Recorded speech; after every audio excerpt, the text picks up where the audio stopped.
It has now been over a year since I last made a video dedicated to showcasing free and open source applications, and so as such, I thought it was well and truly time I make another one. For those who don't know what open source means, well, in short, it basically means that the developer of an application has actually made all of the coding files related to their app publicly available, not only for viewing, but even for modification and distribution. But that's why people love these sorts of apps, because they provide a level of transparency that is simply not found in apps that are not open source. So with that being said, here are 10 of my personal favorite free and open source applications for 2023. All right, first up today is an application called Data Monitor. And if you're looking to stay on top of your Wi-Fi or data usage more effectively, then this app will definitely help you to do so. You just add your data allowance to the app, and from there, the app will show you how much data you've used and how that compares to your data allowance. As you can see, it also breaks up your usage, so you can see whether it's Wi-Fi or mobile data that you've been using. Plus, it even has a handy widget for quickly seeing your data usage at a glance on your phone's home screen. Then we have Arcticons, and this is a super clean line-based icon pack that is not only open source itself, but that also prides itself on prioritizing supporting icons for open source applications. It currently supports well over 5,000 custom icons, with more being added every single month. Plus, there's both a dark and light version of the app, meaning you'll be able to find icons that suit just about any home screen setup you use them in. Love the concept, so well worth a try. After that is Paisa, which is a fantastic expense manager application that I just featured in a recent top Android apps video, but given it is also open source, I thought it definitely deserved a spot in today's video as well. You just add any income or expenses via the app's main screen, and then from there, you'll get a really clean overview of where your money is being spent and where it's being earned. And as you can see, the app has a really elegant and modern design language, so hats off to the developers for taking the time to make the app look so good.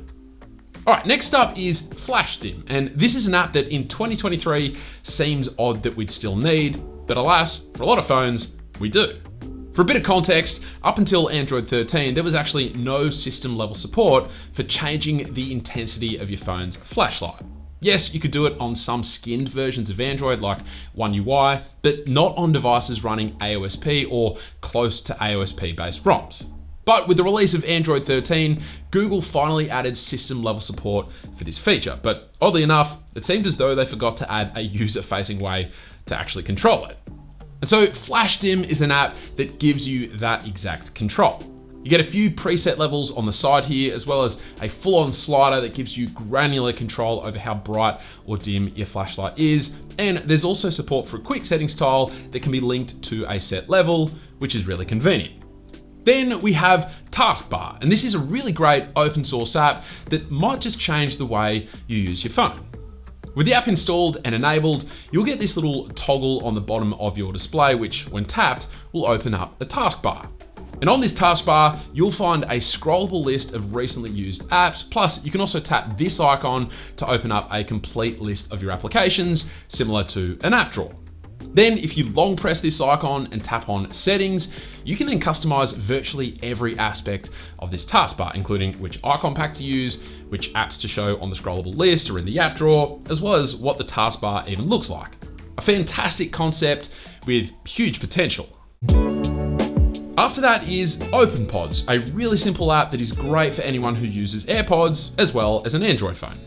Put simply, whenever your AirPods are connected, this app shows you a really authentic and well-designed notification that'll tell you how much battery life each AirPod has, as well as how much juice is left in the case. And that's it. Simple, but super useful. Following that is an application called Raise to Answer, and with this app installed, anytime you receive a phone call, all you need to do is raise your phone to your ear and it will then answer the call automatically. There are a few settings you can customize, including an option to decline calls by putting your phone down screen first. And it might seem like a very subtle feature, but it's actually surprisingly handy and, more importantly, works really reliably. Then there's Seal, and this is an app I featured in my recent Best Apps Not Available on the Play Store video, but it is such an impressive app that is also open source, so I thought it was well worth a mention in today's video as well. In short, Seal allows you to download video and audio files for offline playback from a huge range of supported platforms. You just copy and then paste your link here, then tap download, and from there, you'll be able to tweak your settings as you like and then start the download process.